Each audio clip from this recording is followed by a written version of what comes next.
The first time she stepped into the upscale axe throwing bar, she looked like someone who had wandered in by mistake. Her jeans were plain, worn soft at the knees, and her gray sweatshirt had a faded logo from a roadside diner in Iowa. Her sneakers were scuffed, her hair was tied back in a low, uneven ponytail, the kind you do not really think about. Around her, everything gleamed. The floorboards were polished to a high shine, and industrial chic lights hung from the ceiling, casting an intentional glow over the lanes. Behind the bar, bottles sparkled under backlit shelves, and every stool seemed to be occupied by someone who had paid too much for a haircut. The kind of place that called itself rustic while charging $30 for 3 throws and a flatbread. She stepped up to the front desk quietly, without fanfare. The man behind the counter barely looked up. His name tag said Trent, and his jaw was sharp in the way people's tempers usually are. "Reservation name?" he asked without a smile. "No reservation," she said. "Just thought I would try it out." That made him look up. He blinked, took her in head to toe, then said, "You might want to watch first." She smiled, polite but unfazed. "I would rather throw." It was not a challenge. It was not bravado. It was a statement, one that Trent clearly did not know how to answer. He muttered something under his breath and handed her a waiver. "Sign here, we are full in back. Try lane 2. You can have it until the next booking." Lane 2 was near the front, fully visible to anyone walking in or out, and only a few feet away from the leather booths where a group of men in tailored jackets were sipping imported whiskey and talking louder than they needed to. She thanked him, took the waiver, and walked toward the lane with a steady gait that did not look like she was trying to prove anything, just that she belonged, whether or not anyone else believed it yet. The woman's name was Lila, 42, a former mechanic, now a high school shop teacher in a town nobody made TV shows about. She had never been to a place like this before. The prices made her blink when she saw them online, but someone at work had mentioned axe throwing in passing, said it was the new thing, said it was a good way to blow off steam. So she had looked it up, booked a rideshare, showed up. Not to impress anyone, just to see what it was all about. She had not expected the crowd. The clientele looked like a tech convention had spilled into a lumberjack fantasy. Wallets heavy, shirts ironed, laughter exaggerated. The kind of people who talked about startups they had not built and exit strategies they had not earned. At the far booth, a man with a gold watch and a loud voice had started placing bets with his friends on how many throws it would take the woman in lane 2 to hit the target at all. She heard them. Of course she did. But she did not flinch. She stepped onto the throwing line, set her stance, and held the axe like someone who understood tools, not toys. Around her, the laughter built. One of the men at the booth leaned back, turned to Trent, and asked, "She one of yours?" Trent just shrugged, smirking. "Walk in." The answer carried weight. Walk-ins were code for people who did not belong. Tourists, strays, the kind who were tolerated but not really seen. The kind you watched just long enough to laugh at. But Lila did not seem to care. She gripped the axe, breathed in once, and threw. The blade spun clean through the air, thudded into the outer ring of the target, and stuck. Not perfect, but it stuck. The group paused. No one had expected that. She retrieved the axe, reset, and threw again. This time, it landed one ring closer. Still not centered, but steadier. Then again, and again. By the 4th throw, the smirks had started to fade. By the 5th, the man with the gold watch was no longer talking. Lila's 6th throw landed just shy of the center. She adjusted her stance slightly, narrowed her eyes, and released a 7th. Bullseye. A clean, centered, deeply lodged bullseye. She did not smile. She did not celebrate. She just retrieved the axe and reset her grip. She was not playing for applause. She was playing for precision. That was the moment the bar quieted. Lila's 8th throw landed just below the center, a tight rotation that buried the blade deep into the target with a thud that echoed clean across the polished wood and glass bar. Conversations dipped, a few heads turned. The man with the gold watch, who had been so casually loud before, now leaned forward with both elbows planted firmly on the table. One of his friends leaned over and whispered something, but he just waved him off. "Just lucky," he said, with less confidence than he intended. Lila showed no sign that she had heard him. She moved with a kind of calm that felt foreign in a place like this, where everything was curated, performative. self-conscious. She was not there to impress. She was not even there to compete. She was just steady, unbothered, the kind of quiet that draws attention not by trying, but by being immune to it. She took a step back, adjusted her stance by no more than a few inches, and released a throw with the kind of force that made Trent, still watching from the side, instinctively wince. Bullseye, dead center, again. No smile, no nod, no celebration. Just a quick walk forward to retrieve the axe and another clean turn back to the line. The group of men, once animated and smug, were now subdued and watching carefully, as if each throw was something that might reveal a secret they had not earned. The man with the gold watch, who now sat up a little straighter, whispered to the server to bring another round. Not because he wanted to drink, because he needed to do something with his hands. She threw again, another bullseye. Fourth in a row, the rhythm was surgical, controlled, not fast, not slow, just deliberate. Each throw reset the tone in the room, until even the bartender had stopped wiping glasses and was watching with narrowed eyes. By the fifth bullseye, the room was no longer politely curious. It was stunned. Lila's grip on the axe had not changed. Her posture was still loose but balanced. Her breathing was steady, eyes focused. It was the kind of posture you only see in people who have spent a lifetime learning how to concentrate under pressure without needing to announce it. The kind of posture that comes from knowing your own rhythm so well, no one else can shake it loose. The man with the gold watch stood up and walked over, pretending to stretch, pretending to glance around. "That is some arm you have got," he said. His tone was casual, but his eyes betrayed him. He was not paying a compliment. He was fishing for information. Lila nodded once and said, "Been throwing tools since I was a kid." He blinked. "You compete?" She shrugged. "Just here for the throw." He forced a laugh and said, "Well, you are making the rest of us look bad." Lila looked at him. Just looked. Not with malice, not with superiority, just that same even gaze that had followed each throw. Then she turned and threw again. Sixth bullseye. The man chuckled awkwardly, patted the side of the booth, and returned to his seat, suddenly very interested in the condensation sliding down his whiskey glass. Trent, still standing near the side, was now whispering to another staff member. "Who is she?" he asked. "Never seen her before," the other said. "Does not talk much." A woman from another lane came over, pulled out her phone, and started recording. Then someone else, and Lila still had not said more than a handful of words. She retrieved the axe, reset, and took a step even farther back from the line. One of the men at the booth muttered something about rules, but no one stopped her. She threw. The blade hit the target so hard the sound cracked against the wall like a starter pistol. Seventh bullseye. This time, the room erupted. Not in cheers, not in clapping, but in that hush that only happens when people realize they are watching something they do not fully understand. A man in a tailored navy suit sitting at the end of the bar leaned forward and said, "She is not just good, she is trained." One of the younger men at the table leaned back and said, "She's better than anyone I have seen at the tournaments." The gold watchman said nothing. He sipped slowly, his jaw tight. And Lila? She just wiped her palms on her jeans, rolled her shoulders once, and got ready to throw again. Lila was still breathing steadily when she stepped up for her eighth throw. By now, a full crowd had gathered, not just the men in expensive jackets who had first laughed, but newcomers walking in off the street, drawn by the strange hush that had settled over the usually rowdy axe-throwing bar. The kind of silence that only falls when everyone realizes they are watching someone rewrite the rules in real time. The axe in her hands was nothing special, just a standard league-legal hatchet, 20 inches long, just under 2 pounds. But in her grip, it moved like an extension of thought. She stepped just outside the standard throwing box, turned slightly, raised the axe behind her shoulder, and launched. The blade spun in clean, perfect rotation and buried itself into the bullseye again.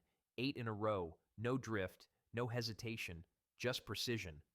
Someone near the back gasped. A young man in a white button-down murmured, "That is not luck. That is skill." The man with the gold watch, now visibly fidgeting in his seat, snapped, "You think she is the only person who can hit the target? I have hit that spot a dozen times." But no one responded. Because the difference was obvious now. Lila was not chasing one perfect throw. She was repeating them with control, with patience, with the kind of consistency that only comes from years of unseen practice. She retrieved the axe. Her hands were steady. Her back was straight. She moved like someone who knew exactly how much she belonged, no matter who else doubted it. Across the room, a woman leaned over to Trent and asked if Lila worked there. He shook his head slowly. "No," he said. "She just walked in." The woman nodded thoughtfully. "You should hire her." Lila threw again. 9, then 10. She had not missed once since her first handful of warm-up throws. Each one had cut cleaner, sunk deeper. The wooden target was beginning to splinter at the center from repeated impact. Still, she showed no signs of slowing down. And then came number 11. She paused. Her hand hovered longer than before, not in hesitation, but in consideration. Then she threw. The blade landed just above the center ring. Still a scoring bullseye, but not as deep. A near miss by her standards. And still, it drew murmurs. That was the moment the man with the gold watch stood up, not with curiosity, not with awe, with pride stung. He picked up a house axe from the rack and walked toward the empty lane beside her. He did not speak to her. He just stepped up to the line and threw.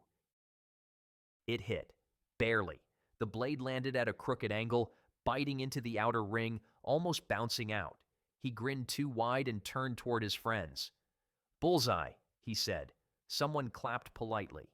Lila stepped forward, retrieved her axe, and returned to her lane.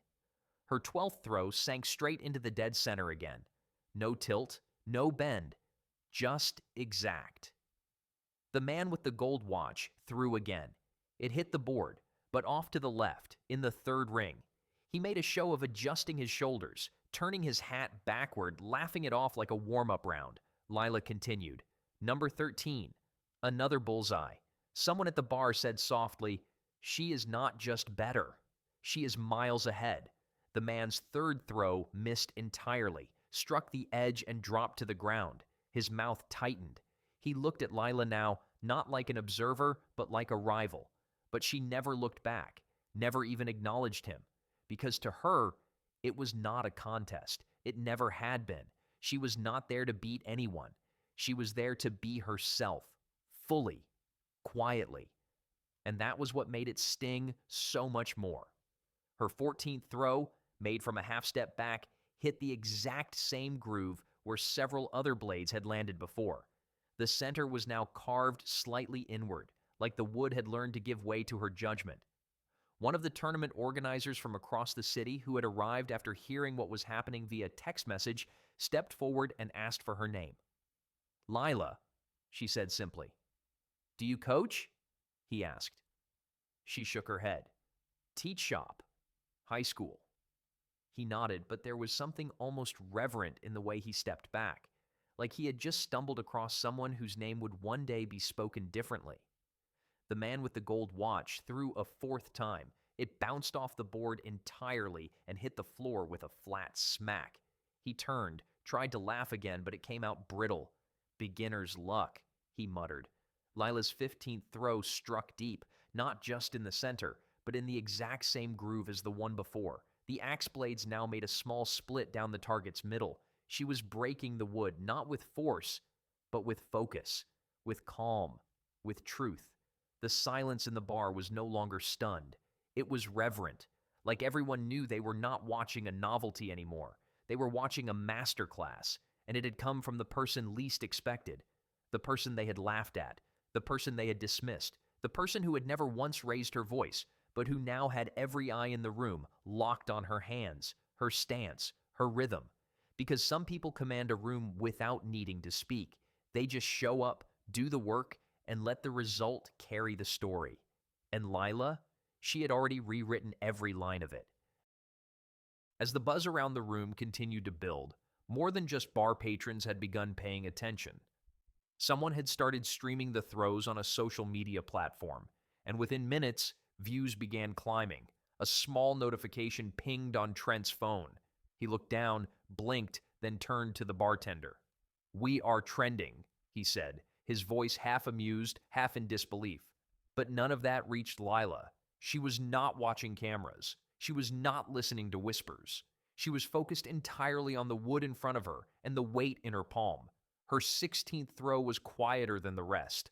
Less force, more precision. The axe spun like it was pulled by an invisible thread and hit the center of the board, lodging cleanly into the same groove as the previous few. It did not make a big sound. It did not need to. The effect was already complete. Everyone knew exactly what they were seeing now. Not just luck, not just a good night. Mastery. A man near the bar whispered to his wife, "This is like watching Serena Williams walk onto a high school tennis court." The man with the gold watch was still holding his own axe, fingers clenched around the handle. He had stopped throwing. He just stood there, eyes bouncing between Lila and the warped board he had failed to connect with. It was no longer a game to him, it was humiliation. And yet, Lila had never once acknowledged him directly. She was not competing against him. She was not competing against anyone. She was locked in with herself, with a stillness so rare it rattled people. At throw 17, the board finally cracked. The center gave way slightly with a splintering sound that echoed across the lane. She stepped back and tilted her head. The damage was subtle but visible, a split running vertically through the bullseye, the wood beginning to bow under the consistency. She turned to Trent. "You got another board?" she asked. He nodded, dumbfounded. "We have backups." Lila walked to the bar, grabbed a sip of water from a plastic cup, and waited while Trent and another staffer wheeled in a fresh board. She did not say much, just waited. Someone from the bar tried to hand her a free drink. She smiled politely and declined. "Not while I am working," she said. That word, working, landed with unexpected weight, because for her, this was not leisure. It was expression. It was discipline. It was decades of lived experience being translated into something no one in that room could ignore. When the new board was secured, Lila walked back to the line. The crowd had thickened. The place was packed shoulder to shoulder now, and even the kitchen staff had stopped what they were doing. Orders were delayed, drinks left half-mixed. No one wanted to miss what was coming next. A reporter from a local station had arrived, tipped off by a trending thread online. But Lila paid none of it any mind. She adjusted her grip, rolled her shoulders once, and stepped up to the line like she had when she first arrived. Calm, deliberate, clear. Her first throw on the new board hit just off center. Not quite a bullseye, but that was not what made the room gasp. It was the sound of the axe burying itself into untouched wood. Fresh, unmarked. The kind of surface that reveals everything. A miss would be obvious. A mistake would be unforgiving. But Lila just nodded to herself and walked back to the line. Her second throw struck deeper. Her third landed square in the center again. By the fourth, people had their phones out not just to record, but to document something they knew they would talk about later. "I saw her that night," they would say, before anyone else knew who she was. The man with the gold watch had returned to his booth. He said nothing, did nothing. He sat very still, sipping slowly from his now warm glass. His friends were quiet too, not out of shame but out of something heavier. They had seen someone walk into their world, quiet and plain, and outperform every assumption they had ever made. That was not easy to forget. Lila threw again, fifth bullseye on the new board, then sixth, then seventh. The bar was no longer a bar. It was an arena, a classroom, a moment in time reshaped by someone who had never needed the room to change in order to show up as herself. Someone tapped Trent on the shoulder and asked if she would be coming back tomorrow. "I do not know," he said. She never said. And that was the truth of it. Lila had never made a scene, never raised her voice, never asked for recognition. She just let the work speak. Let the blade fly. Let the truth land wherever it would. By the time she threw her 20th bullseye that night, even the staff from nearby bars had filtered in through the back to see what the commotion was about. She wiped her palms on her jeans once more, handed the axe back to Trent, and said simply, "Thanks for letting me throw." He nodded, still not sure what to say. "You are welcome here any time." She gave a half smile and walked out without waiting for applause, because she had never come for it in the first place. The next day, the video clip started to circulate online. A short 15-second clip of her sixth throw paired with the caption, "She walked in alone, then did this had already been shared over 50,000 times by noon. Someone had layered music over it, some dramatic crescendo that usually accompanied motivational training montages, and the comments came fast. Who is she? Legend. This is what calm power looks like.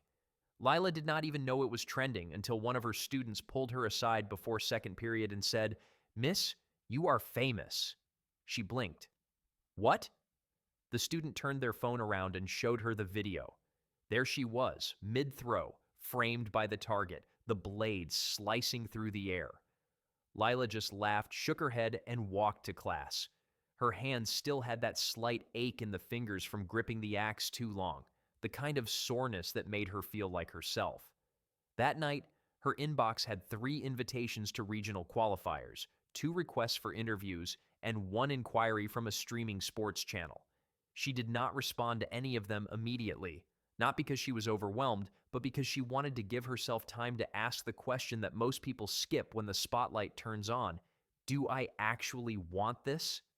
She sat with that question in her small living room, the same one filled with hand-sanded furniture and old photos of her dad working with his hands in a shed behind their house. That was where she learned balance, where she learned grip and rotation, where she learned that skill was not a gift. It was a promise you kept to yourself to show up over and over until the motion became truth. The invitations were flattering, but she was not looking for fame. She was looking for freedom, and she already had that. The following weekend, Lila returned to the same axe throwing bar. Not for a tournament, not for another round of applause, just to throw, to practice. The staff greeted her differently this time. Trent offered her lane 6, one of the premium lanes at the back usually reserved for repeat VIPs. "You want your usual?" he asked, like it had always been her place.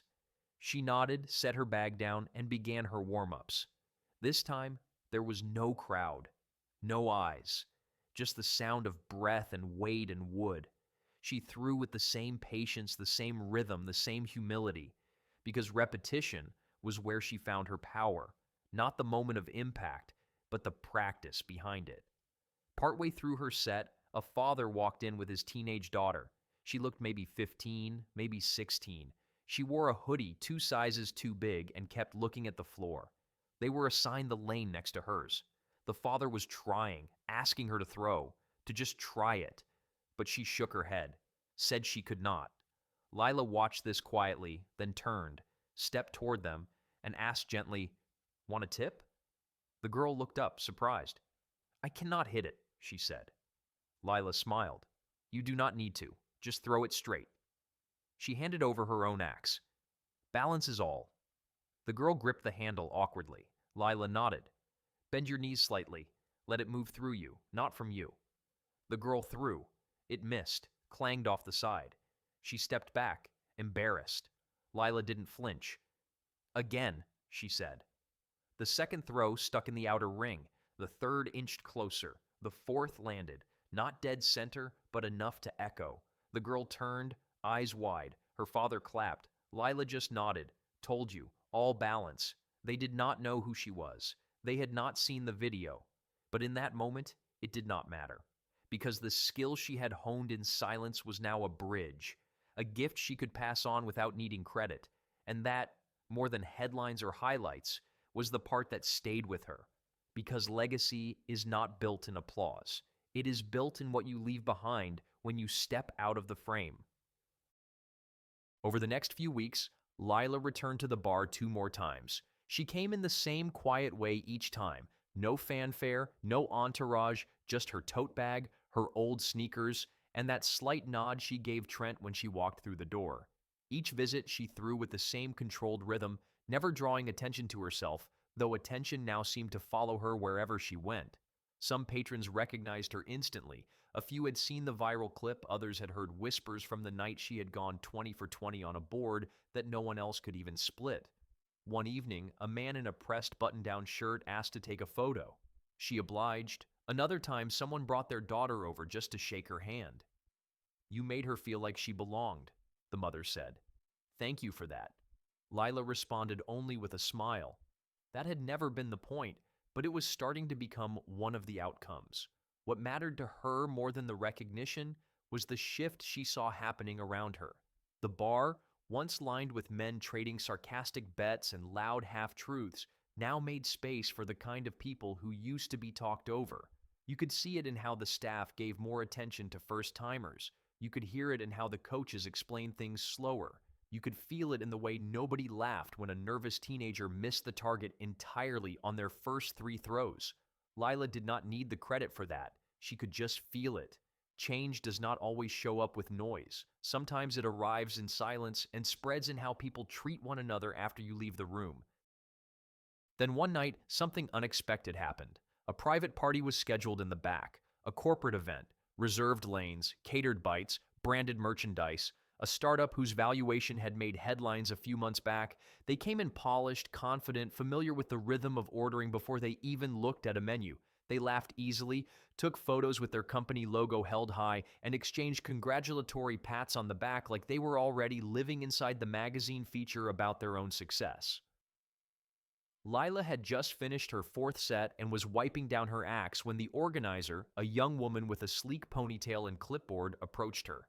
"Are you Lila from the video?" she asked. Lila nodded. The woman lit up.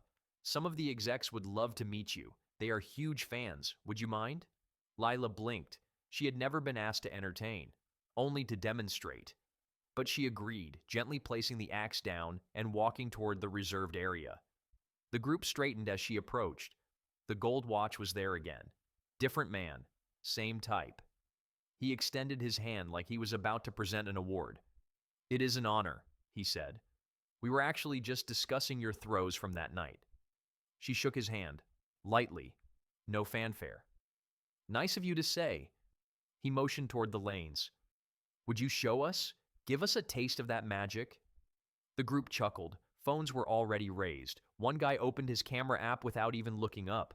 Lila turned slightly and saw the lane they had cleared for her. A fresh target, a custom axe polished to a shine. She walked to the line, held it for a second, then paused. Something felt off. It was not the axe. It was the expectation. The crowd was different this time. Not curious, not humble. They were ready to consume her moment, to capture it, brand it, maybe even buy it. But what they had not realized was that her magic did not exist for their benefit. It came from practice, from privacy, from quiet repetition, not performance. Lila turned slowly and looked back at the group. "Maybe next time," she said calmly and handed the axe back to the organizer. The room fell quiet, not insulted, confused. But she had already turned and walked back to her lane, picked up her own worn handle and continued throwing into a board that had no audience. That was who she was, and even in a world that constantly asked her to perform, she had finally learned how to say no with peace. Lila did not talk much about what happened that night. When people asked, she would simply say, "It was a good evening," and change the subject. It was not because she was trying to be mysterious. It was because the moment did not belong to the retelling. It belonged to the doing, to the weight of the axe in her hand, to the sound of the blade sinking into the wood, to the stillness that followed. Those were not things that translated well into stories with neat beginnings and satisfying applause. They were lived moments, felt, experienced. You could not replicate the rhythm, only return to it. And that was what she kept doing, returning to it, week after week. Not for the crowd, not for the glory, but because mastery was not a single act. It was a way of living, a way of paying attention. She watched how others began to show up differently too. The woman who used to apologize before every throw now carried herself straighter. The man who never smiled unless he landed a hit now laughed even when he missed. The space had changed. And though no one said it outright, they all knew why.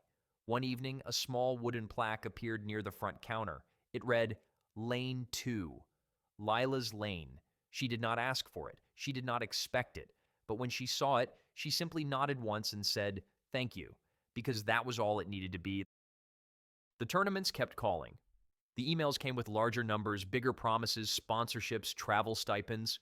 People asked her to post more videos, to teach, to brand herself. She appreciated the respect behind those requests, but what they missed was that her identity was not tied to the outcome. It was tied to the work, the quiet repetition, the satisfaction of doing something with care, with discipline, with intention.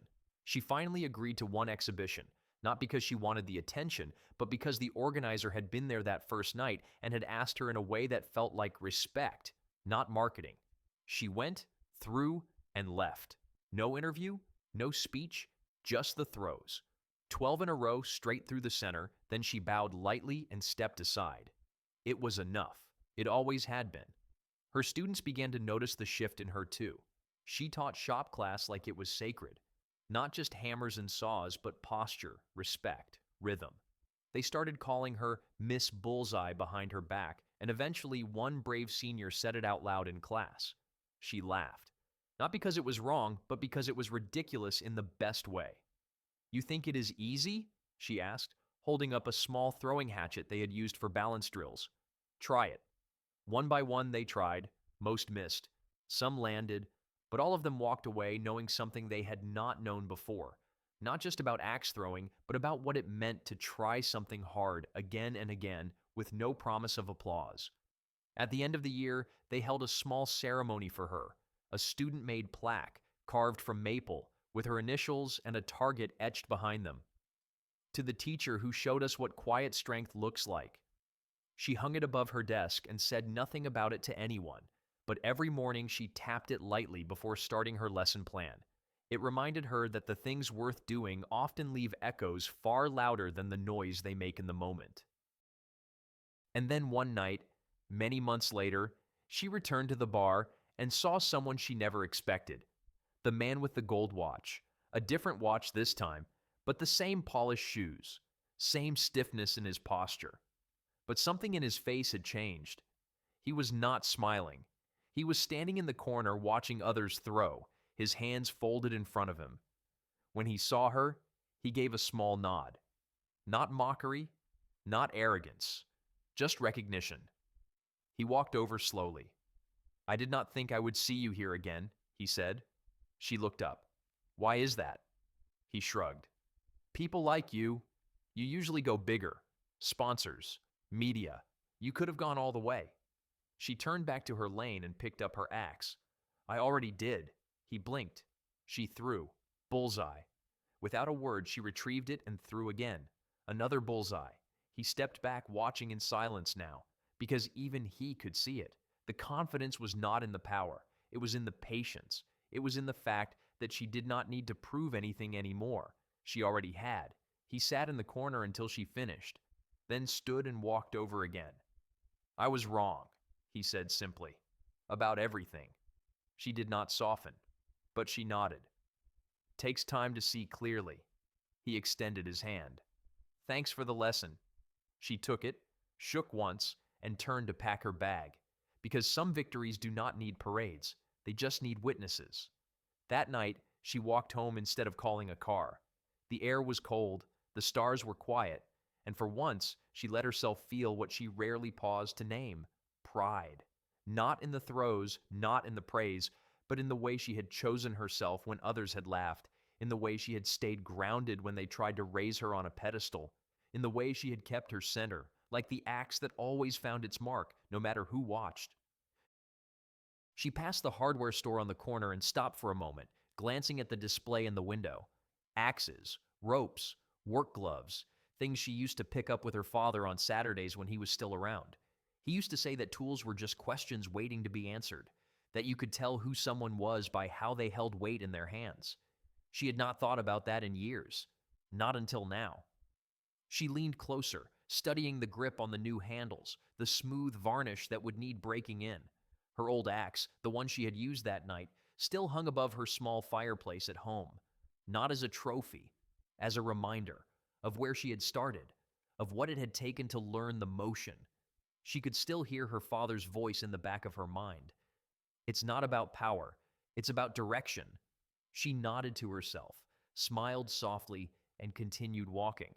She passed two people on the sidewalk who were arguing over a map. She stopped, asked where they were headed. They said the train station, but they had taken a wrong turn. She pointed them toward the main road, explained the shortcut through the park, and walked with them for a block before heading her own way. They thanked her 3 times. She waved it off. It had cost her nothing but 5 minutes, and yet somehow that quiet act filled her chest more than the trophies ever could have. Because being strong in public meant very little if you were not kind in private, and she had worked hard to become both.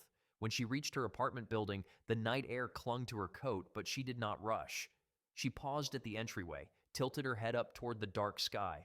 A few stars blinked between the clouds. She thought of the girl from the other night, the one who had landed her first hit after Lila's gentle coaching. She wondered if that girl had gone home and told someone, if she had thrown again, if she had kept going. And for the first time in a long while, Lila let herself imagine what might come next. Not fame, not press, something smaller but more lasting. A class maybe, one night a week, just to teach people how to find their balance. Not because she needed to be known, but because she had learned something worth sharing, and maybe there were others out there who needed to hear it. She went inside and climbed the stairs. She never used the elevator, not because she was stubborn, but because there was something comforting about the effort, something honest about the rhythm of her own footsteps echoing off the concrete. When she got to her door, she paused again, slid her key in slowly, that same quiet ritual she always followed. Lock, turn, exhale. It was not a palace, just a one-bedroom with warm floors and quiet walls, but it was hers, and every inch of it carried the shape of her life. She hung up her coat, placed the tote bag beside the armchair, and stepped into the kitchen. There was leftover soup in the fridge. A note from one of her students on the counter that said, "Thanks for helping me believe I could." She smiled, ate slowly, let the silence settle around her like a familiar blanket. Then she lit a small fire and sat in front of it, pulling her knees up to her chest. The warmth took time to reach her hands, but when it did, it made her think of that first throw all over again, the one that stuck, not perfectly, but enough to remind her that the point was not about being perfect. It was about showing up, taking the shot, again and again, even when the crowd doubted, even when they whispered, even when they laughed. Especially then. She thought about the people who had come up to her afterward, the invitations, the praise, the ones who had cheered the loudest only after she had hit her mark, and she thought about the ones who had stood to the side and watched the whole thing unfold in silence. She had more respect for those people, the quiet observers, the ones who knew when they were witnessing something rare and did not need to claim it. They were few and far between, but when they appeared, you remembered them. She reached for her notebook, just a plain one, spiral-bound, kept beside her fireplace. Inside were sketches, measurements, notes on technique, ideas for training drills she had never shared. She flipped to a blank page and began to write. Not a plan, a reflection, one word at a time. What it meant to stay steady, what it cost to stand still in the face of noise, what it looked like to carry your center with you even when people tried to tear it from your hands. It was not a speech, it was not a caption, just truth. For her, for the girl she used to be, for the ones still watching. Outside, the wind had picked up. A branch tapped softly against the window. She closed the notebook and leaned back in her chair. Tomorrow would come, and it might look a lot like today, quiet, unremarkable to most. But for her, it would be another day to throw, to teach, to listen, to help someone else believe that stillness was not weakness, that quiet was not absence, that precision was its own kind of poetry. She reached for her old throwing gloves and turned them over in her hands. The leather was worn smooth. She would need new ones soon. But for now, they still fit. And that was enough. She stood, stretched, turned off the lights, and let the fire burn low. Before she went to bed, she looked once more at the plaque above her desk, the one her students had given her, and she smiled. Because some things are not about being the best. They are about becoming someone who inspires others to try. And that is exactly what she had done. If you have ever been laughed at or dismissed or told that your quiet strength was not enough, remember this. You do not owe anyone noise. You do not have to perform to be valid. You do not have to decorate your skill in packaging just to be believed. You only need to keep showing up, keep throwing, keep choosing discipline over spectacle. And eventually, the ones who used to laugh will be the ones who fall silent. Not because you shouted, but because you stayed true. Sometimes the world notices, sometimes it does not. But the power is not in being seen. It is in being steady, being exact, being the kind of person who shows up to their lane, grips the handle with both hands, and throws not for applause, but for purpose. Lila reminded us all of that, without ever raising her voice, and in doing so, she did something even louder than success. She changed the game. If this story moved you, hit that subscribe button and join a community that celebrates everyday strength. Have you ever been doubted because of how you looked, how you carried yourself, or simply because you did not fit someone else's idea of impressive? Tell us in the comments. Your story might be what someone else needs to hear today, because in a world that rewards noise, we are here to honor the quiet bullseyes and the women who throw them. See you in the next story.